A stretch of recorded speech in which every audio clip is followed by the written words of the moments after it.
Halo, assalamualaikum warahmatullahi wabarakatuh.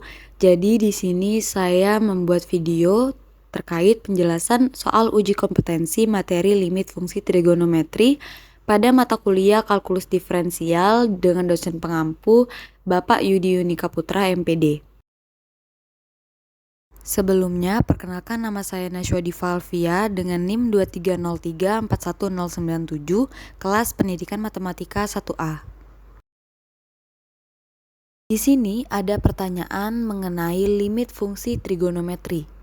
Kalau kita masukkan limit X mendekati 0, berarti kita substitusikan X dengan 0, berarti akan kita dapatkan tan X itu tan 0, maka hasilnya 0.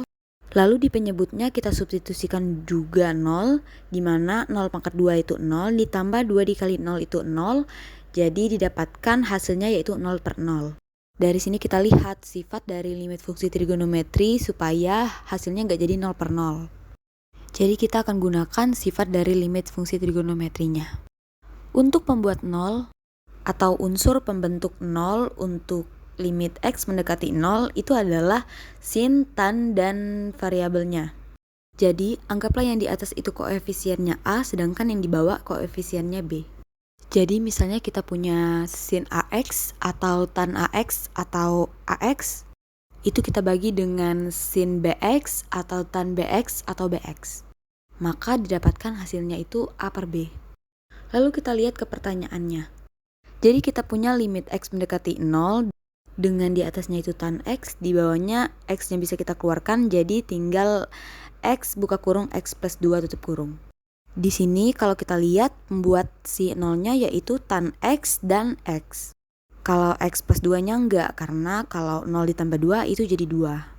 Berarti kita bisa kelompokkan mereka. Jadinya di sini tan X per X, lalu yang satunya yaitu X per X plus 2. Berarti ini memenuhi bentuk sifat dari limit fungsi trigonometri.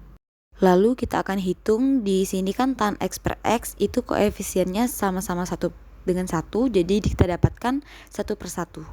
Nah sedangkan yang satunya sudah kita dapatkan yaitu 1 per 0 ditambah 2 yaitu 2, maka kita dapatkan 1 per 1 dikali 1 per 2. Maka hasilnya adalah 1 per 2. Sama seperti pertanyaan sebelumnya, jadi di sini limit X mendekati 0 ketika disubstitusikan kepada persamaannya maka hasilnya 0 per 0.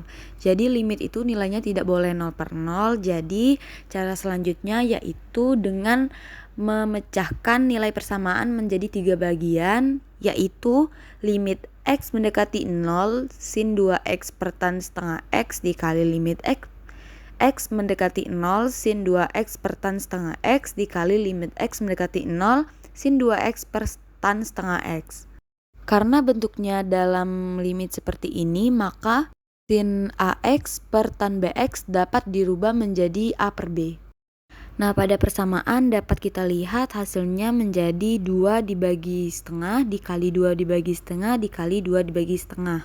Didapatkan 4 dikali 4 dikali 4 yaitu 64 atau sama juga dengan 2 pangkat 6.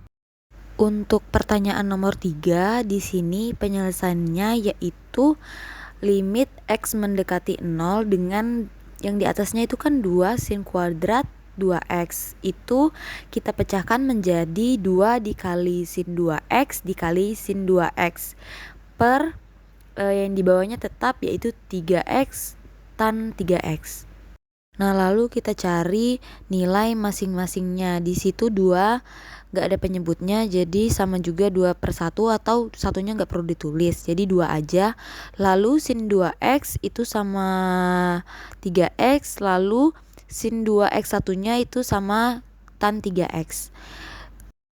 Nah penyelesaian selanjutnya itu 2-nya langsung 2, terus sin 2X per 3X itu kan sama seperti sebelumnya berlaku A per B, jadi itu langsung aja 2 dikali 2 per 3 dikali 2 per 3 juga, maka didapatkan hasilnya 2 dikali 2 dikali 2 itu 8, 3 dikali 3 9, jadi 8 per 9.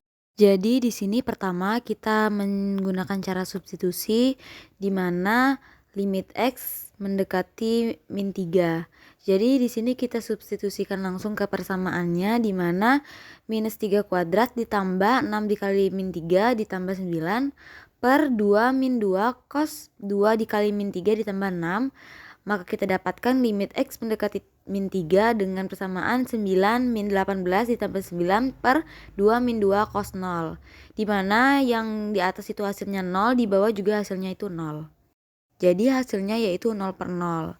Namun nilai limit itu kan gak boleh 0 per 0. Jadi kita coba cara yang kedua, yaitu dengan cara pertama, yaitu dengan cara kita cari dulu pemfaktoran dari X kuadrat plus 6X plus 9. Didapatkan hasil pemfaktorannya yaitu X plus 3 dikali X plus 3, atau bisa kita tulis dengan X plus 3 kuadrat. Lalu 2 minus 2 cos. Jika kita perhatikan di sini, ini bisa disederhanakan.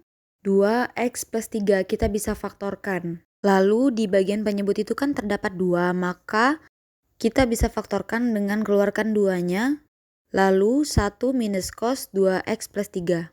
Biasanya jika di dalam limit terdapat angka 1 minus sesuatu, maka yang dilakukan adalah akan menghilangkan angka satunya dengan cara memodifikasi cosnya. Lalu di sini saya memilih untuk menghilangkan satunya, maka 1 minus 1 dikurangi 2 sin kuadrat X plus 3. Nah kemudian untuk yang di atasnya masih sama, X plus 3 dikali X plus 3, sedangkan yang di bawahnya 2 dikali 2 itu kan 4, maka 4 sin kuadrat X plus 3. Lalu kita pecahkan menjadi 3 bagian penyelesaian, di mana limit X mendekati min 3 seperempat dikali X plus 3 sin X plus 3 dikali X plus 3 sin X plus 3. Maka didapatkan hasilnya menjadi seperempat dikali 1 dikali 1. Hasilnya adalah 1/4. Untuk penyelesaian nomor 5 ini sebelumnya sudah saya cantumkan rumusnya. Jadi kita tinggal masukkan saja, di mana cos alfanya itu cos X, sedangkan untuk cos betanya yaitu cos 5X. Jadi tinggal limit X mendekati 0 min 2 sin setengah X plus 5X sin setengah X min 5X per X tan 2X. Lalu limit X mendekati 0 min 2 sin setengah dikali X plus 5X itu 3X, sedangkan sin setengah dikali X min 5X itu sin min 2X per X tan 2X. Lalu dibagi menjadi 3 penyelesaian, limit X mendekati 0 min 2 per 1 dikali limit X mendekati 0 sin 3X per X, limit X mendekati 0 sin min 2X per tan 2X. Kemudian langsung saja min 2 per 1 dikali 3 per 1 dikali min 2 per 2. Maka didapatkan hasilnya 12/2 atau disederhanakan menjadi 6.